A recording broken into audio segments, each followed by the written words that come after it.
My name is Richard Lemmy and I teach on the Master's course in Outdoor and Experiential Learning. I think it's quite a good idea before we start getting into it that we're clear about what outdoor and experiential learning really is, because it's used in a number of ways and there's a vast range of interpretations. Some people say experiential learning, that's learning by doing, and I would say that that is a very limiting definition, and it's been constrained by a whole load of traditions and habits that we have got into in education. And there are other people who say experiential education, well, everything's experiential education. If you say I sit in front of a screen, it's experiential, and therefore, and into a sense they're right, but I think also if we start to take it apart, we find some opportunities which are far more exciting than just quibbling over those sort of definitions. Where we start is in this link between sensation with perception, perception with cognition, and cognition with action. And when we look at the opportunities that are available, we realise two things. One is our traditional education has really constrained how we learn. The importance of words and numbers, for example. Almost everything in conventional education is words and numbers.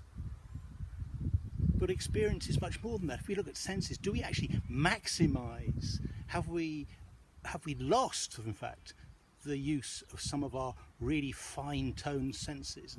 And is our perception in some way guided? Well, it certainly is guided. I mean, if you look at, I've just had a look at my browser, and it's offered me the option for them to recommend to me things that will aid my searching on the browser. Oh, really? They will recommend to me the things that help my searching on a browser.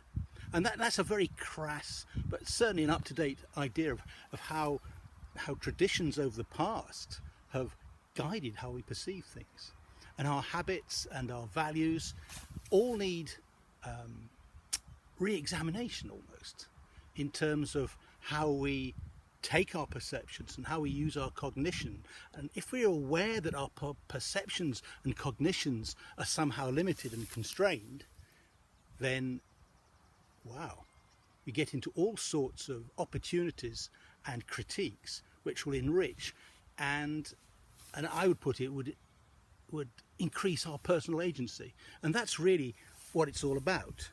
And then we get into challenges, because if we say experiences that we have together on the course, or experiences which you bring to the course which are just as valid, how on earth do we quantify the learning that we're doing on the course? Because we can't put a percentage to it. And if we can't put a percentage to it, it's a matter of judgment. Okay. And if it's a matter of judgment, it's the matter of internal validation. And this is what's happened in our education. An awful lot of our validation is external. If you're coming to do an MA because you fancy a gown and a piece of paper which allows you a step up in your profession, that's fine. As long as A, you know that's what it is, B, you've examined the alternatives. So if you want to do that, that's absolutely fine. Come and examine the alternatives. But on the other hand, it could be that if you're wanting to explore your own values or explore your own cognition and explore your own constraints and how we've been manipulated, then we have an exciting ride. So, if we unblock our perception, there's one or two little theories that are going about at the moment which you may have heard of, and one has been dreadfully misnamed. Dreadfully. It's Howard Gardner's theory of multiple intelligences, which has nothing to do with intelligence at all. But it is very, very useful as a framework if we change the word intelligences into cognitive domains. So there's kinesthetic, there's numerical, there's auditory, there's a whole range of ways that we can look at our cognition away from the habits that we've got into. Then that makes for an opportunity for us to explore these unexpected skills that we might have. So the currency stops being knowledge that can be written down and counted, and the currency then includes, although some of that includes your experience, and it validates your experience as a result of your considering it. Now, we then get into a position where we say this is a master's course. A master's course is an academic course, and it has to be validated by various committees, and you have to get certain marks. Or do you? Well, we'll come to that. But if it's a master's course in outdoor and experiential learning, it should be delivered in an experiential way. And that gives us real challenges, because we then have to say, well, what's master's level experiential learning relative to degree level, relative to everyday life, relative to.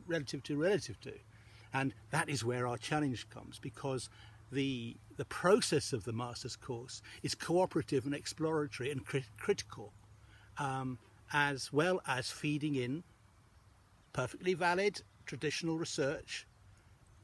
But once we get into this shared exploration zone and your experience is validated, then things tend to go pop. So, for example, when it comes to the assessments, you might see written down traditionally 5,000 words. Examine the difference between, and that's fine. But what you will probably get with our type of assessment, certainly on my module, is this notion of, right, give me as the assessor an experience which informs the topic that you've chosen to discuss. So for one student 1 year, we were talking about perception and cognition and not using words. And he did an autobiography done entirely in emojis.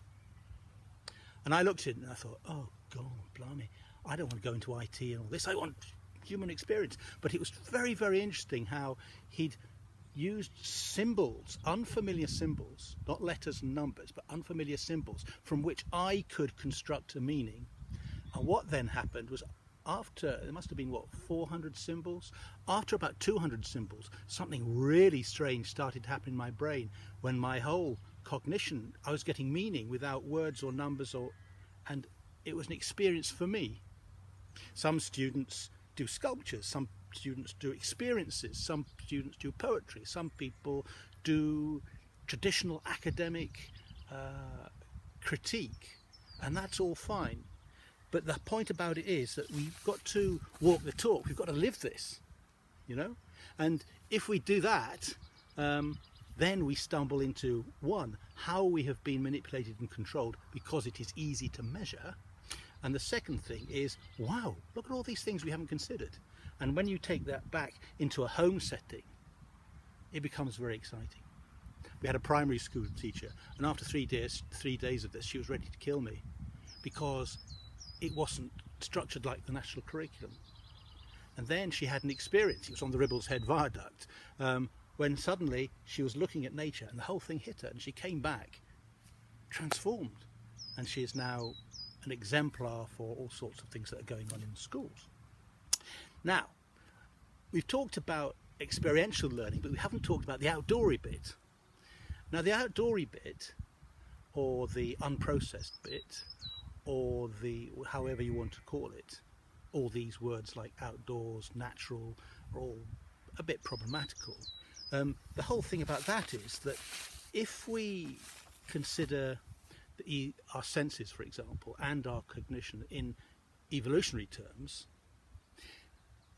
the circumstances in which they've evolved, let's say Homo sapiens has taken 180,000 years to evolve to where we are now, there has been selection. So that's, I don't know how many it is, it's say 4 or 5 generations times whatever. The number of generations has been, actually I can work it out, can't I? Anyway, be that as may. 180,000 divided by 5. We came in a position where we see that very, very slowly all these changes that have brought us where we are now have been done because of selection, of being nearly all the time outdoors. And so the dynamic, slightly dangerous, deficient experience which we have been evolved and selected through has brought us to this position.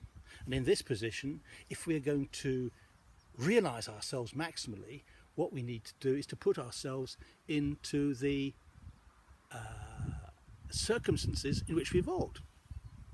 outdoors. It's my proposition. That's not to say that being indoors is wrong, but outdoors is expanding the opportunity for us to realise ourselves.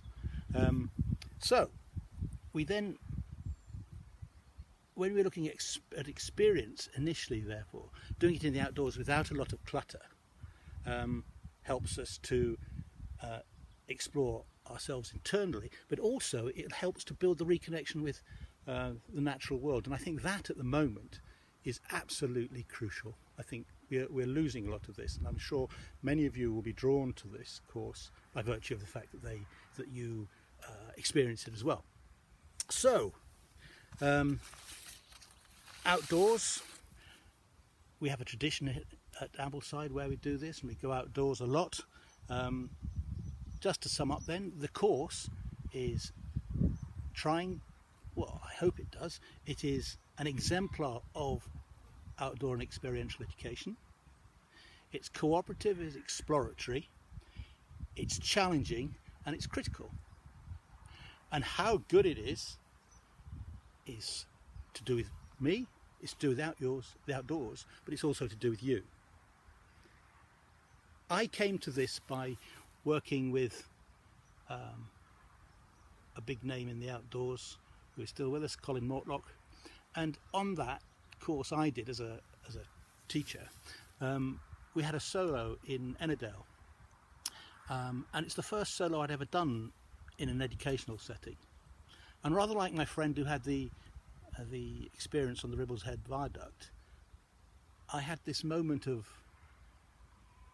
complete clarity about what I was about, what my future was about, how I could help, how I enjoyed teaching.